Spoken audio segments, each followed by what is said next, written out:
اذكروا الله كثيرا لعلكم تفلحون صدق الله العلي العظيم وصدق رسوله النبي الأمين الكريم ونحن على ذلك لمن الشاهدين والشاكرين والحمد لله رب العالمين إن الله وملائكته يصلون على النبي يا أيها الذين آمنوا صلوا عليه وسلموا تسليما اللهم صل على سيدنا ومولانا محمد وعلى آل سيدنا ومولانا محمد وبارك وسلم صلاة و سلام علیکہ یا رسول اللہ صلی اللہ تعالیٰ علیہ وسلم۔ ایک بار اور درود شریف پڑھ لیجیے، اللہم صلی علی سیدنا و مولانا محمد وعلى آل سیدنا و مولانا محمد وبارک وسلم صلاة و سلام علیکہ یا رسول اللہ صلی اللہ تعالیٰ علیہ وسلم۔ نبی اور آل نبی پر ایک بار اور درود شریف پڑھ لیجیے، اللہم صلی علی سیدنا و مولانا محمد وعلى آل سيدنا ومولانا محمد معدن الجود والكرم منبع العلم والحلم والحكم وآله وأصحابه صلاة تسلیما کثیرا کثیرا۔ انہیں کی محفل سنوارتا ہوں، چراغ میرا ہے رات ان کی، انہیں کی محفل سنوارتا ہوں، چراغ میرا ہے رات ان کی، انہیں کے مطلب کی کہہ رہا ہوں، زبان میری ہے بات ان کی۔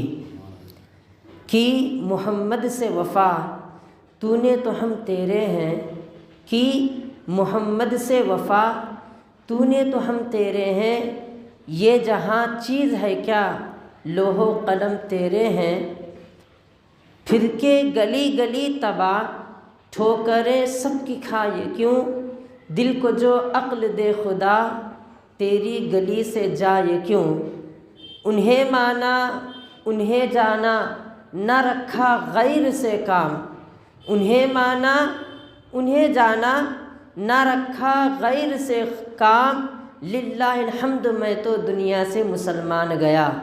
معزز حضرات، بزرگ اور دوستوں، میرے ساتھیوں، خطبے کے بعد میں نے جس آیت مقدسہ کا میں نے تلاوت کیا ہے اس کا سیدھا سادہ ترجمہ یہ ہے کہ اللہ تبارک و تعالیٰ نے ارشاد فرمایا کہ وَاذْكُرُوا اللَّهَ كَثِيرًا لَعَلَّكُمْ تُفْلِحُونَ، کہ لوگوں کثرت کے ساتھ اللہ کا ذکر کرو تاکہ قیامت میں تمہیں آسانی ہو جائے۔ اللہ تعالیٰ فرماتا ہے کہ کثرت کے ساتھ یعنی بار بار اللہ کا ذکر کرو، اٹھتے بیٹھتے اللہ کا ذکر کرو، چلتے پھرتے اللہ کا ذکر کرو، اور یہاں تک کہ بتایا جاتا ہے کہ اللہ تعالیٰ تمہیں جتنے دن دیا ہے، تمہیں جینے کے لیے جتنا عرصہ دیا گیا ہے، ہر دن ہر لمحہ لمحہ اسے یاد کرتے رہو، اس کا ذکر کثرت کے ساتھ کرو۔ جو کثرت کے ساتھ ذکر کرتا ہے اللہ تعالیٰ قیامت میں اس کے لیے آسانیاں عطا فرماتا ہے۔ کثرت کے بارے میں تو آپ جانتے ہیں کہ مفہوم بتا تو دیا ہے، کثرت کا معنی 24 گھنٹے اللہ کا ذکر کرنا ایسا نہیں، کثرت کا معنی یہ ہوتا ہے جب تم فجر کی نماز پڑھو ظہر کی نیت کرو، ظہر کی نماز پڑھو عصر کی نیت کرو، عصر کی نماز پڑھو مغرب کی نیت کرے، مغرب کی پڑھے تو عشاء کی نیت کرے، جب عشاء کی پڑھے تو فجر کی نیت کرے۔ اللہ تعالیٰ تمہارے نیتوں کے بدلے میں اللہ تعالیٰ تمہارے ایک ایک لمحے کا بھی تمہیں ثواب عطا فرماتا ہے، سبحان اللہ۔ تو حضرات، اب دوسری بات یہ ہے کہ بالخصوص سرکار شہنشاہ سیستان حضرت سید شاہ بابا فخر الدین رحمۃ اللہ تعالیٰ علیہ کے تعلق سے جو بتایا گیا ہے وہ ادھورا بتایا گیا تھا۔ اب آئیے آپ کو انشاءاللہ آگے کا موضوع میں آپ کو بتاتا چلوں۔ حضرت سید شاہ بابا فخر الدین رحمۃ اللہ تعالیٰ نے جب سیستان سے لے کر آپ مدینۃ المنورہ پہنچے اور مدینۃ المنورہ میں پہنچنے کے بعد وہاں پر حج بھی ادا کیا، اور آقا صلی اللہ تعالی وسلم کے اشارے کے مطابق آپ ہند کی طرف روانہ ہوئے، یعنی ہمارے ملک کی طرف روانہ ہوئے۔ اور روانہ ہوتے اس وقت جب آپ کے سفر کے درمیان کیا کیا حالت ہوئی اور آپ کے ماننے والے بھوکے اور پیاس کی شدت کی وجہ سے کیا کیا آپ نے کرامتیں بتائی، اس کے بارے میں بھی آپ نے جان لیا ہے۔ تو آئیے اب آگے کی بات میں آپ کو بتانا چاہتا ہوں۔ جب آپ ہند کی سرحدوں میں پہنچے تو پہنچنے کے بعد روایتوں میں آتا ہے کہ جب ہند میں تشریف لائے تو سب سے پہلے تمل ناڈو میں تشریف لائے ہیں، اور بتایا جاتا ہے کہ تمل ناڈو میں یہ ایک علاقہ ہے جس کو ترچنا پلی کے نام سے جانتے ہیں، بہت سے لوگ اس شہر کو جانتے ہیں۔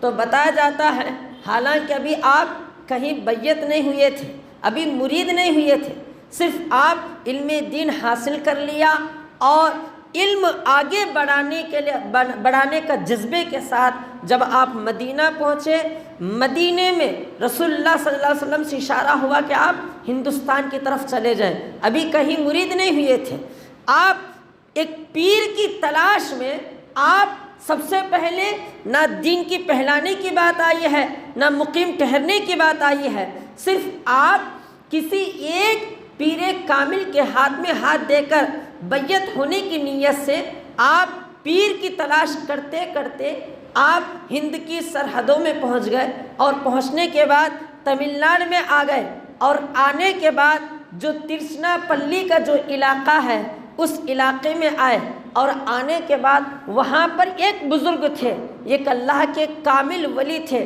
جن کا نام حضرت خواجہ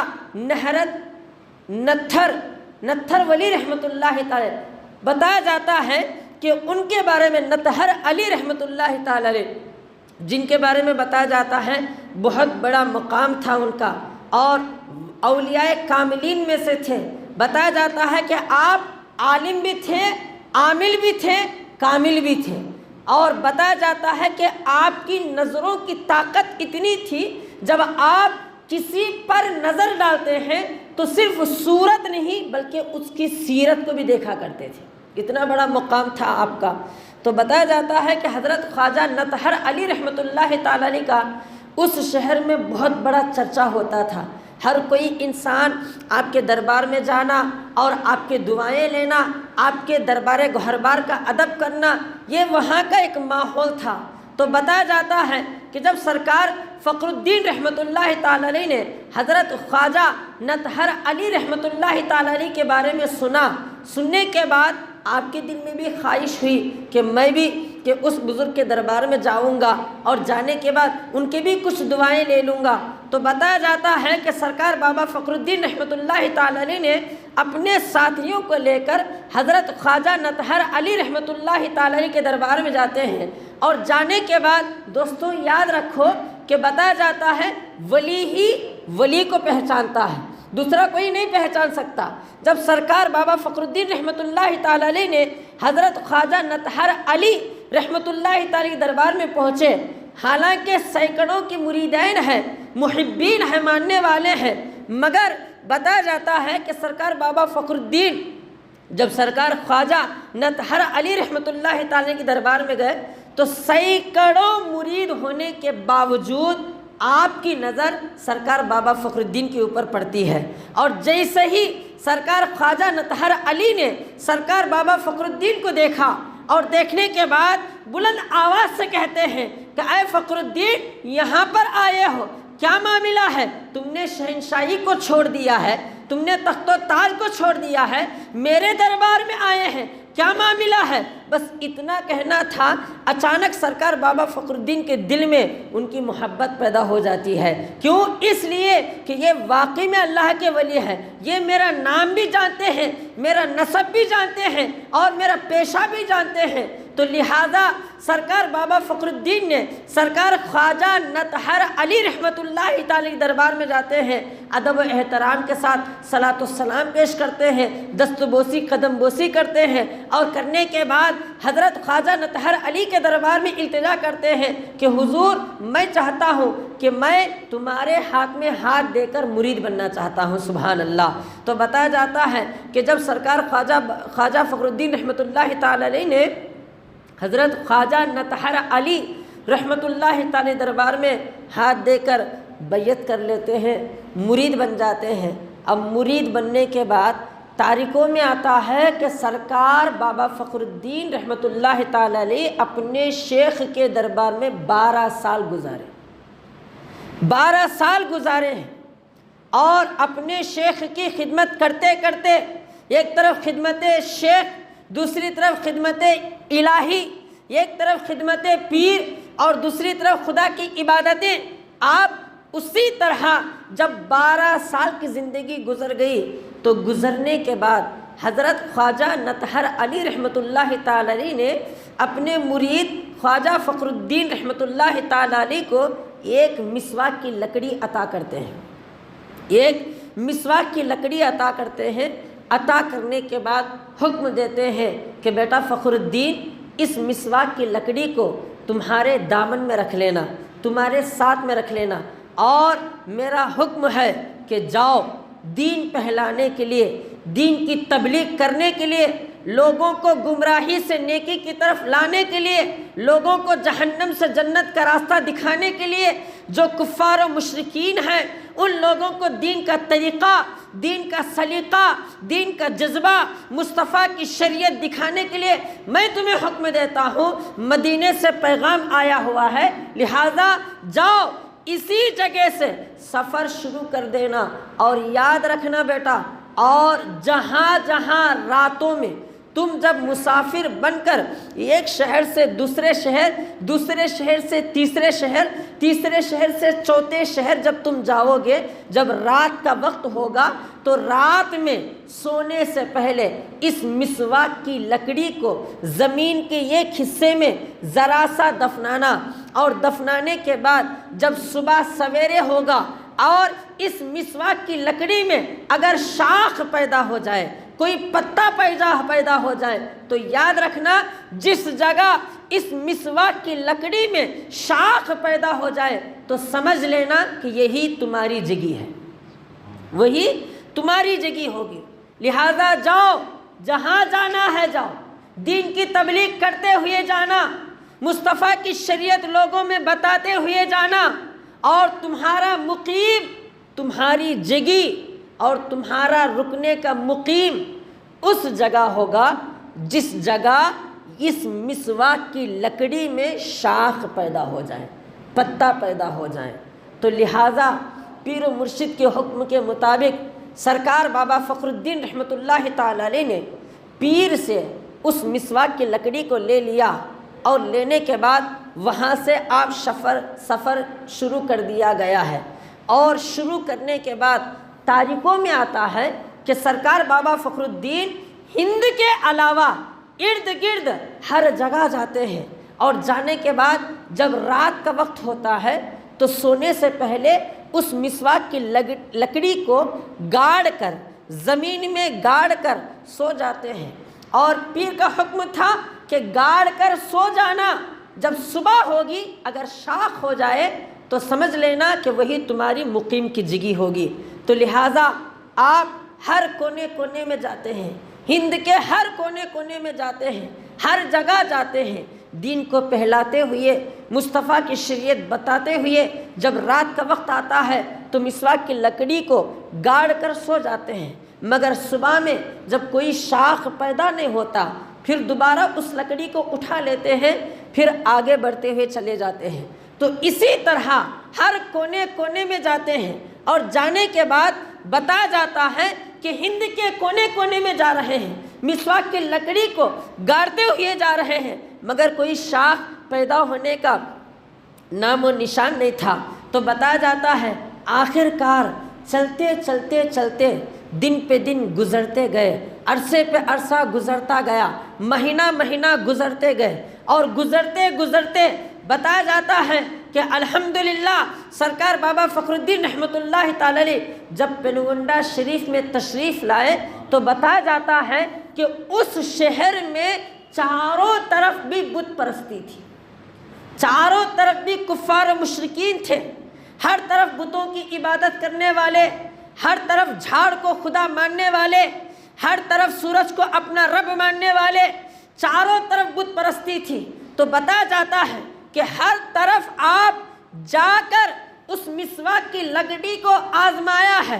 اب پینگونڈا شریف میں تشریف لائے، تشریف لانے کے بعد تاریخوں میں آتا ہے جس طرح روزانہ سونے سے پہلے مسواک کی لکڑی کو گاڑ کر سویا کرتے تھے، اسی طرح جب آپ لکڑی کو گاڑ لیا اور گاڑنے کے بعد دل میں ایک خیال آیا کہ نہ جانے میرا مقام کہاں ہے، دنیا کے ہر کونے کونے میں جا رہا ہوں، ہر جگہ جیسا پیر نے حکم دیا ہے زمین پر گاڑ کر سونے کے بارے میں نے مسواک کی لکڑی کو ہر طرف گاڑ کے سو رہا ہوں، مگر کوئی اشارہ نہیں مل رہا ہے، کوئی پیغام نہیں مل رہا ہے، اب میں کیا کروں؟ تو بتایا جاتا ہے کہ جب آپ مسواک کے لکڑی کو زمین میں دھسا، زمین میں گاڑنے کے بعد خدا کے دربار میں نماز پڑھتے ہیں، نماز پڑھنے کے بعد دعا کرتے ہیں کہ مالک و مولا تو ہی بتا دے، ذرا سا اشارہ عطا فرما کہ مالک و مولا میرا ٹھکانہ کہاں ہے، میرا مقیم کہاں ہے۔ حالانکہ میں تو ہر چھوٹے موٹے علاقے میں جا رہا ہوں، ہر جگہ میں جا کر میں دیکھ رہا ہوں، مگر رکنے کا کوئی اشارہ نہیں مل رہا ہے۔ تو اللہ کے دربار گہربار میں گڑ گڑا کر دعا کرتے ہیں، اور دعا کرنے کے بعد جب صبح سویرے ہوتا ہے الحمدللہ خدا کی قدرت کو جوش آتا ہے، سبحان اللہ۔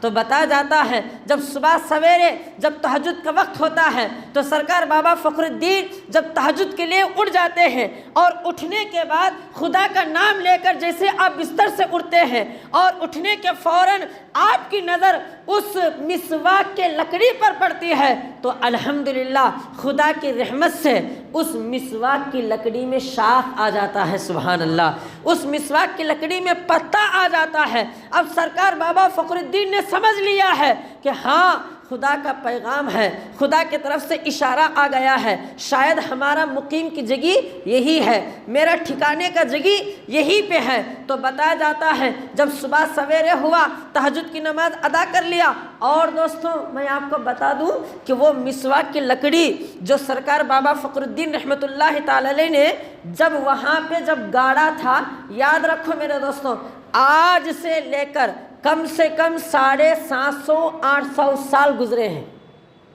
آج سے لے کر سرکار بابا فخر الدین کا زمانہ کم سے کم 750 یا 800 سال کے قریب ہوا، جب حضرت بابا فخر الدین نے جو مسواک کی لکڑی جس جگہ گاڑی تھی، آج بھی الحمدللہ دربار فخر الدین میں اس لکڑی کو شکر کا جھاڑ کے نام سے جانتے ہیں، سبحان اللہ۔ آج جو ہم جانتے ہیں نا شکر کا جھاڑ جو ہم کہتے ہیں دربار میں، وہی مسواک کا جھاڑ تھا۔ جب سرکار بابا فخر الدین رحمۃ اللہ تعالی کم سے کم 750-800 سال پہلے سرکار بابا فخر الدین رحمۃ اللہ تعالی علیہ نے وہاں پہ جو گاڑا تھا، آج دیکھو خدا کی رحمت دیکھیے کہ آج بھی وہ جھاڑ نظروں کے سامنے ہرا بھرا ہو کر ہمیں نظر آتا ہے، سبحان اللہ۔ یہ اولیاء اللہ کی شان ہے میرے دوستوں۔ تو بتایا جاتا ہے کہ جب صبح سویرے ہوا تو ہونے کے بعد اپنے تمام مریدین کو حکم دے دیا کہ لوگوں سنو، ہمارا مقیم یہی ہے، ہمارا ٹھکانہ یہی پہ ہے، ہمیں یہیں رکنا ہوگا، یہیں سے دین کا کام کرنا ہوگا، اور یہیں سے ہم اسلام کے پرچے کو بلند کرنا ہوگا۔ اور میں آپ کو بتا دوں کہ سرکار بابا فخر الدین رحمۃ اللہ تعالی علیہ ابھی پنگنڈے شریف میں آنے سے پہلے چاروں طرف کفار و مشرکین، چاروں طرف بھی روایتوں میں آتا ہے کہ اس زمانے میں بت پرستی کا خرم و جوش اتنا بلند تھا کہ ہر کوئی انسان وہاں پر 14,000 بتوں کو اپنا رب مانتے تھے، 14,000 کو، کوئی ایک خدا کو ماننے والا نہیں تھا۔ کوئی بتوں کی عبادت کرتا ہے، کوئی جھاڑ کی عبادت کرتا ہے، کوئی سورج کی عبادت کرتا ہے، کوئی تارے اور ستاروں کی کرتا ہے، کوئی چاند کی کرتا ہے۔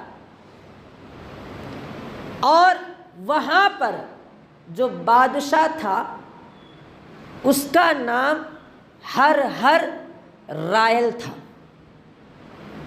اس بادشاہ کا نام، وہاں پر بہت بڑا مالدار، بہت بڑا تخت کو سنبھالنے والا، اور اپنی حکومت کا بہت بڑا سپہ سالار، اس کے دربار میں ایک بہت بڑا جادوگر تھا۔ کس کے؟ بادشاہ کے دربار میں۔ اور وہ جادوگر کا نام ہد رام کچھ تھا اسی طرح،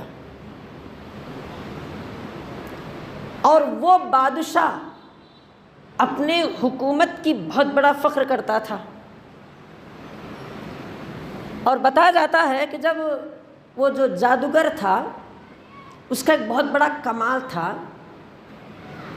کہ ایک پہاڑ سے دوسرے پہاڑ میں جانے کے لیے اس کی جو سواری تھی موز کے پتے پر بیٹھ کر ہوے میں سوار ہو کر جاتا تھا وہ بادشاہ، ایک پہاڑ سے لے کر دوسری پہاڑ میں۔ ابھی کسی کو پتہ نہیں تھا کہ سرکار بابا فخر الدین نام کا ایک شخص پینگنڈے شریف میں موجود ہے۔ آپ کو اشارہ مل گیا تو آپ اپنے دائرے کے حساب سے عبادتیں ریاضتوں میں مصروف تھے۔ تو پتہ کچھ اس طرح ہوا کہ ایک بار بادشاہ نے اپنے جادوگر کو حکم دیا کہ دربار میں حاضر ہو جائیں، تو جادوگر نے اپنے پہاڑ سے اس خود رائل کے دربار میں جانے کے لیے ایک موز کے پتے کو سواری بنا کر ایک پہاڑ سے جب دوسری پہاڑ میں جا رہا تھا، ایک طرف جادوگر اوپر پہاڑ میں سفر کر رہا ہے، سواری بنا کر جا رہا تھا، دوسری طرف سرکار بابا فخر الدین نیچے بیٹھ کر اللہ کی عبادت کرتے تھے۔ سبحان اللہ، عبادت میں اتنا مصروف تھے کہ اللہ والے دیکھیں عبادت میں اتنی مصروف ہوتے ہیں کہ اگر ان کی عبادت میں ذرا سی بھی اگر خلال ہو جائے، اگر ذرا سا بھی اگر ڈسٹربنس ہو جائے تو اللہ والے بڑی جلالیت کی نظر سے دیکھتے تھے، غصے کی نظر سے دیکھتے تھے۔ تو بتایا جاتا ہے کہ جب وہ جادوگر رائل کے دربار میں جانے کے لیے اپنے پہاڑی علاقے سے پتے کو سواری بنا کر ہوے میں اڑتا ہوا جا رہا ہے، تو نیچے سرکار بابا فخر الدین اللہ کی عبادت میں تھے، تو اچانک اس پتے کا سایہ، اس پتے کی چھونی سرکار بابا فخر الدین کے اوپر پڑتی ہے۔ کیوں؟ نیچے اللہ کے ذکر میں تھے۔ اب جیسے ہی اس پتے پہ جا رہا تھا، اس کا سایہ جب سرکار بابا فخر الدین رحمۃ اللہ تعالی علیہ کے سامنے پڑی، اچانک عبادت میں خلال ہو گیا، عبادت میں ڈسٹربنس ہو گیا۔ جلالیت کی نظر سے ایک نظر اوپر کرنا تھا، پتے پہ بیٹھنے والا جادوگر اچانک اس کا پتا افراتفری ہو گیا اور اس جادوگر کو نیچے گرا دیا۔ اب جیسے جادوگر نیچے گرا تو گھبرانے لگا، پریشان ہونے لگا، یہ کیا معاملہ ہے؟ میں بہت عرصے سے میں اس پتے کو اپنی سواری بنا کر میں سفر کرتا ہوں، آج تک کسی نے بھی مجھے نہیں روکا، آج تک کسی کی طاقت نے مجھے کمتر نہیں کیا، آج تک کسی نے مجھے زیر تک نہیں کیا، مگر یہ کس کی نظر ہے جس نے مجھے اوپر سے نیچے گرا دیا؟ یہ کون ہے کہ جس نے میری طاقت کو ماپ دے کر مجھے اوپر سے زمین پر گرا دیا؟ تو وہ جادوگر دائیں بائیں دیکھتا ہے تو سامنے سرکار بابا فخر الدین نظر آتے ہیں۔ سبحان اللہ، سامنے جب بابا فخر الدین نظر آتے ہیں، گھبراتے ہوئے، پریشان ہوتے ہوئے حضرت کے سامنے گیا اور جا کر کہنے لگا کہ تم کون ہو؟ تو سرکار فخر الدین فرماتے ہیں کہ میرا نام فخر الدین ہے، حسن فخر الدین ہے۔ تو اچھا کہاں سے آئے؟ فلاں سے آیا۔ کیا تم مسلمان ہو؟ کیا تم کلمہ پڑھنے والے ہو؟ تو سرکار بابا فخر الدین نے الحمدللہ کہا۔ اب جیسے ہی الحمدللہ کہنا تھا، اب جادوگر بڑا غصہ ہو گیا، کیونکہ اس زمانے میں ارد گرد جو ہے نا 1400 بتوں کی عبادت ہوتی تھی، اور بتایا جاتا ہے کہ اگر کوئی دیندار آ بھی جائے، نظر بھی آ جائے، اسے ہلاک کر دیا جاتا تھا۔ جادوگر بڑا غصہ ہو گیا، غصہ ہونے کے بعد بادشاہ کے دربار میں گیا اور جا کر کہنے لگا کہ اے بادشاہ، فلاں فلاں جگہ ایک دیندار آیا ہوا ہے، ایک کلمہ پڑھنے والا آیا ہے، ایک خدا کو ماننے والا آیا ہے، نماز پڑھنے والا آیا ہے، لہٰذا میں گزارش کرتا ہوں کہ تم اسے اس زمین سے ہٹا دیا جائے، اسے نکال دیا جائے۔ تو آخر کار بادشاہ نے اپنے ماننے والوں کے ساتھ سرکار بابا فخر الدین کے دربار میں آیا، طرح طرح کے سوالات، مجاہدات، مراقبات، مباہلہ، مناظرہ، سرکار بابا فخر الدین کو کمزور کرنے کی کوشش، ان کو گرانے کی کوشش۔ مگر یاد رکھو میرے دوستوں، جس کو مصطفیٰ نے بلند کیا ہے، سبحان اللہ، جس نے مصطفیٰ نے بلند کیا ہے، جس نے خدا کی قدرت بلند کیا ہے، اسے کون گرا سکتا ہے؟ تو لہٰذا طرح طرح کے سوالات پیش کیا گیا، طرح طرح کی طاقت کو پیش کر کے دیا گیا، مگر سرکار بابا فخر الدین ایک ہونے کے باوجود سینکڑوں پہ بھاری نظر آنے لگے، سبحان اللہ۔ بادشاہ نے اپنے لوگوں کو لے کر واپس چلا گیا۔ جانے کے بعد جادوگر نے بادشاہ کے دربار میں جا کر کہتا ہے کہ اے بادشاہ، اس فقیر کو میرے حوالے چھوڑ دو، اسے تم اپنی طاقت سے، اپنی قوت سے، اپنے سپاہیوں سے کمزور نہیں کر سکتے، میں اسے اپنے جادو سے کمزور کر دوں گا۔ اس سے لڑنے کے لیے نہ تو ہتھیار کی ضرورت ہے، نہ تو طاقت کی ضرورت ہے، نہ تو قوت کی ضرورت ہے، بلکہ میری ایک جادو کی ایک نظر کافی ہے کہ میں اسے زیر کر دوں گا۔ بادشاہ نے کہا کہ ٹھیک ہے، جاؤ۔ اور سرکار بابا فخر الدین کے دربار میں بہت مشہور و معروف واقعہ ہے،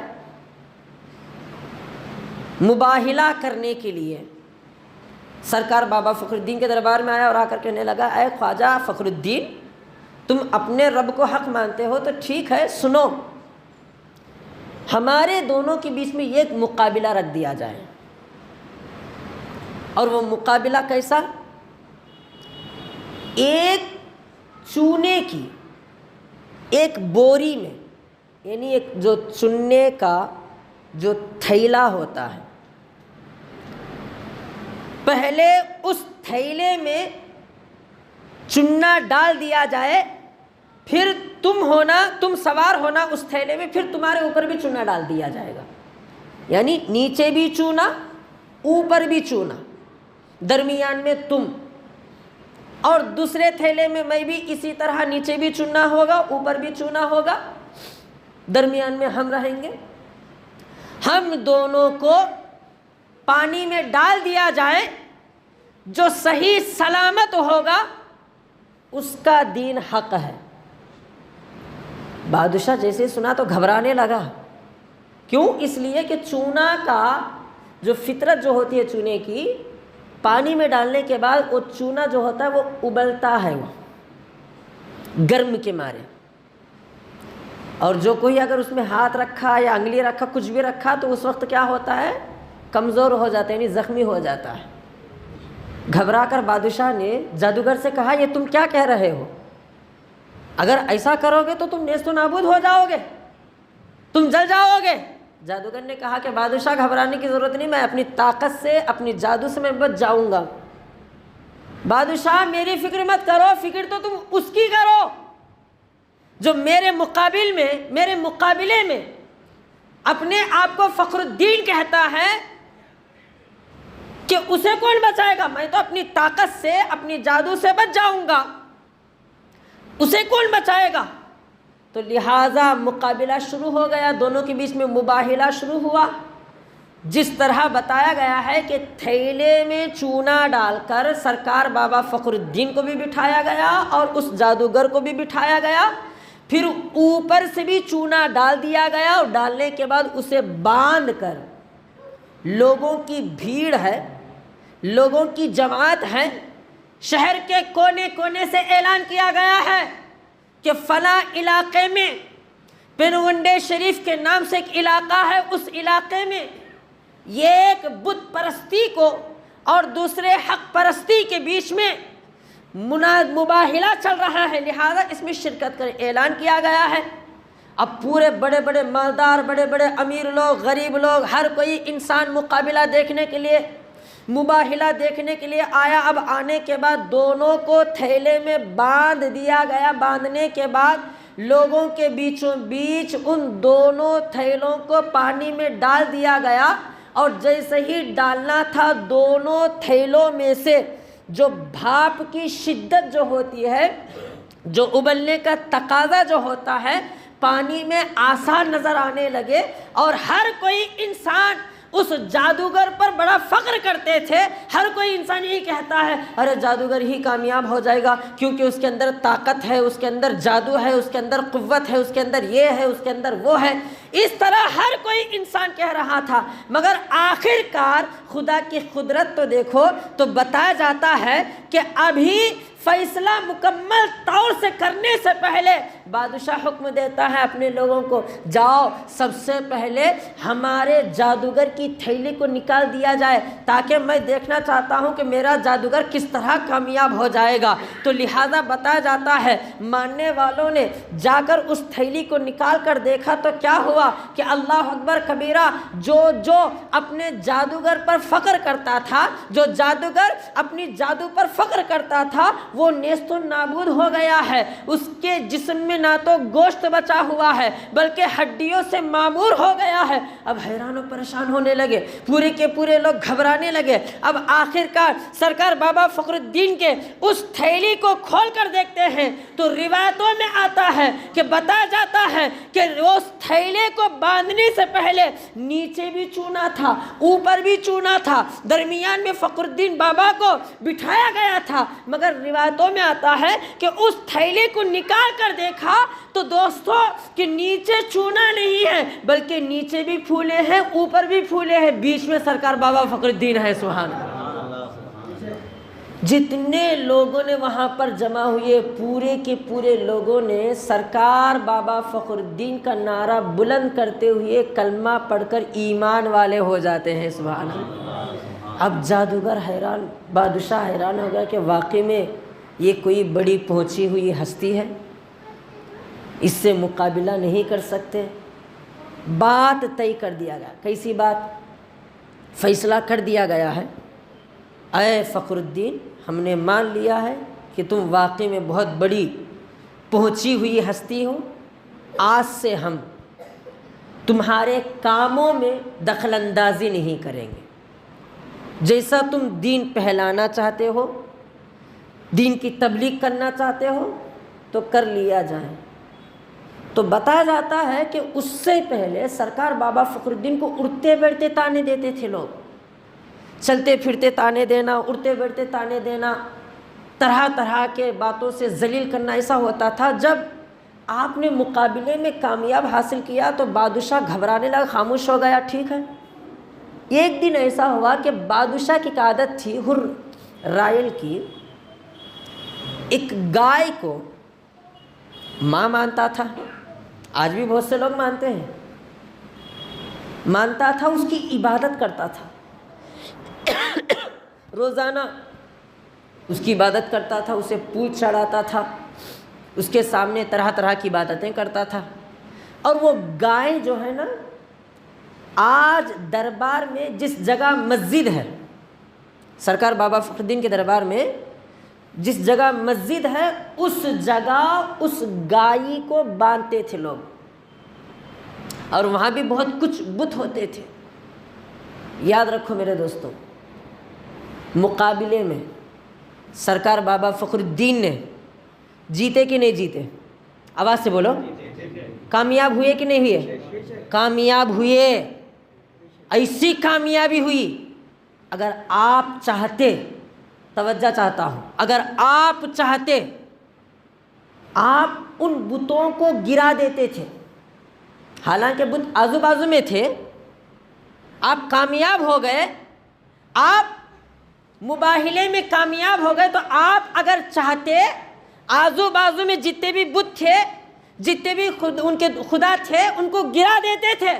مگر الحمدللہ سرکار بابا فخر الدین نے کبھی بھی دین کو زور زبردستی سے نہیں پھیلایا ہے۔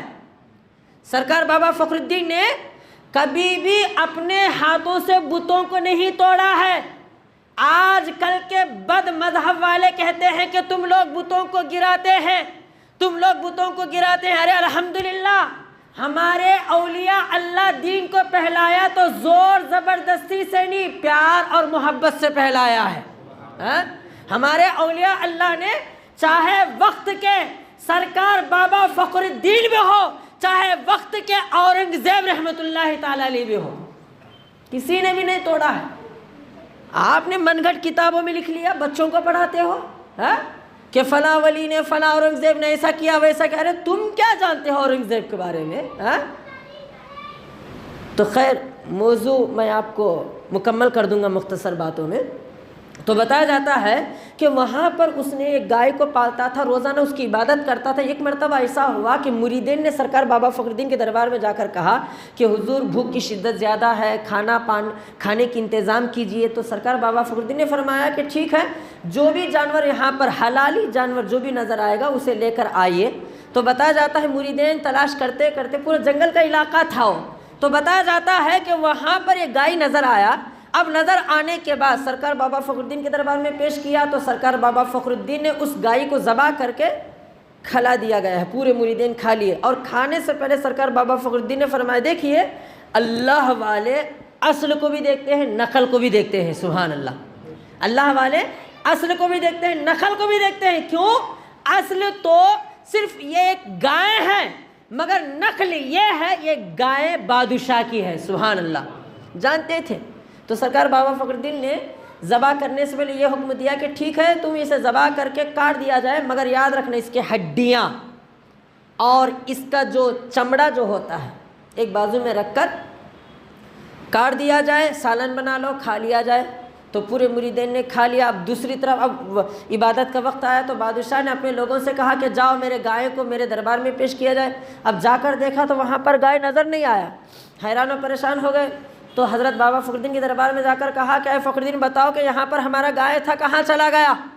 تو سرکار بابا فخر الدین نے فرمایا کہ ہم نے اسے ذبح کر کے کھا لیا ہے۔ اب آگ بلاگ ہو گئے، تو ہونے کے بعد بادشاہ کے دربار میں گئے، جا کر کہا کہ اے بادشاہ کہ ہمارے گائے کو وہ فخر الدین نے کاٹ کر کھا لیا ہے۔ اب بادشاہ آیا اور آنے کے بعد سرکار بابا فخر الدین رحمۃ اللہ دربار میں آ کر بڑے جوش و خرم کے ساتھ جلالیت کے ساتھ اپنے سپاہیوں کو لے کر اپنی طاقت کو لے کر سرکار بابا فخر الدین کے دربار میں آ کر کہا کہ اے فخر الدین یہ تمہاری کتنی بڑی مجال ہے، تمہاری کیسی مجال ہے کہ تم نے میری ماں گائے کو تم نے کھا لیا ہے۔ تو سرکار بابا فخر الدین نے فرمایا کہ گھبرانے کی کوئی بات نہیں۔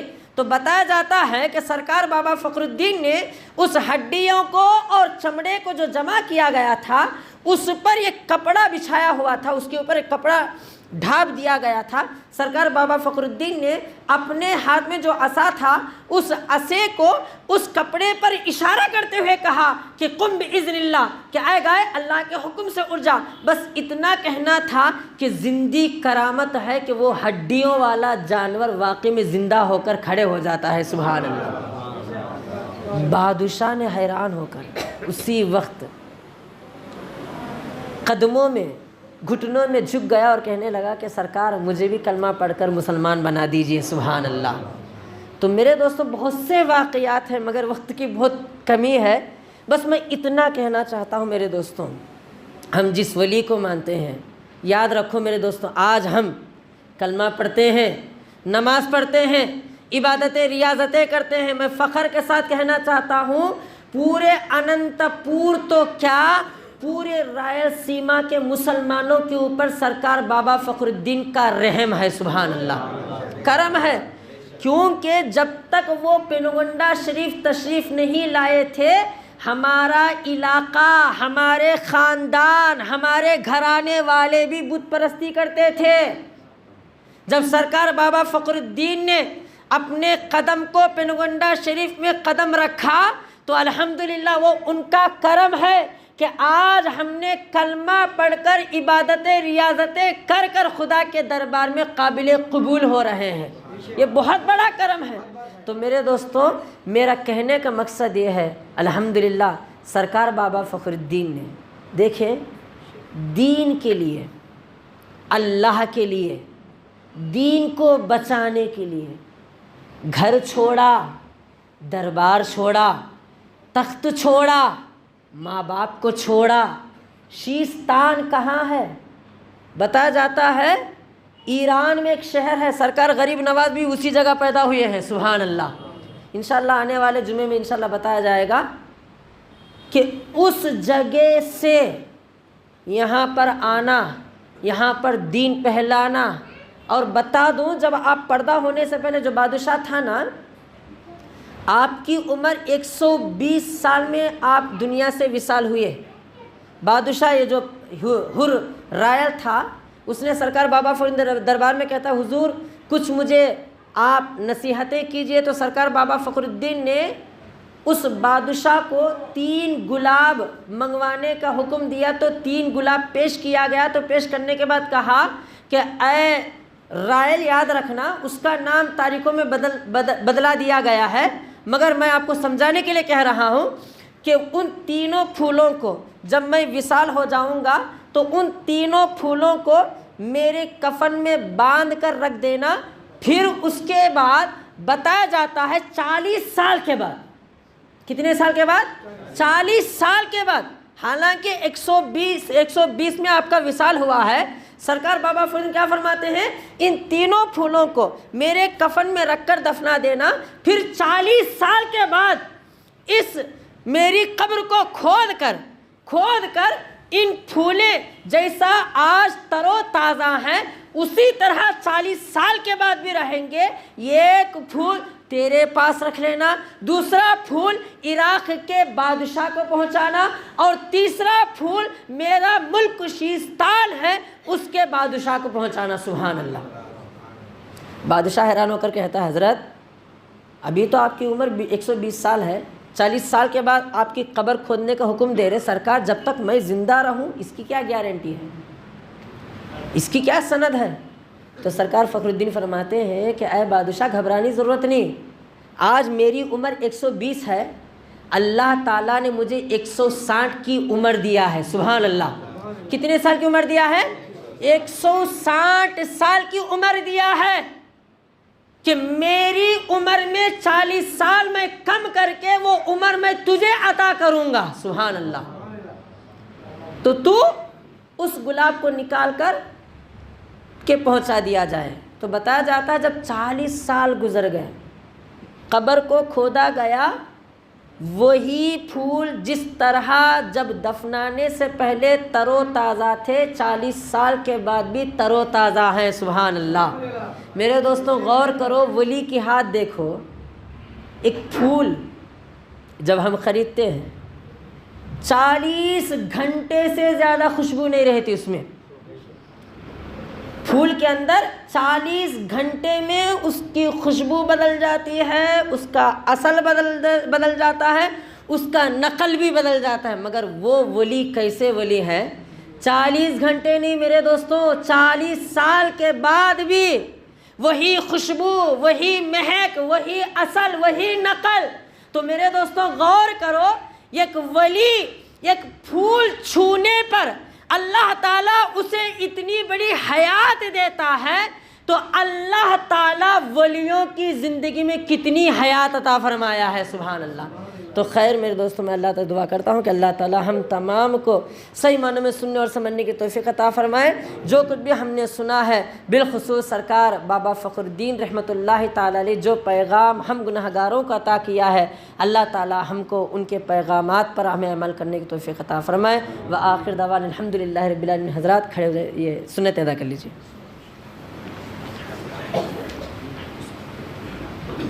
زیادہ ہو گیا ٹائم.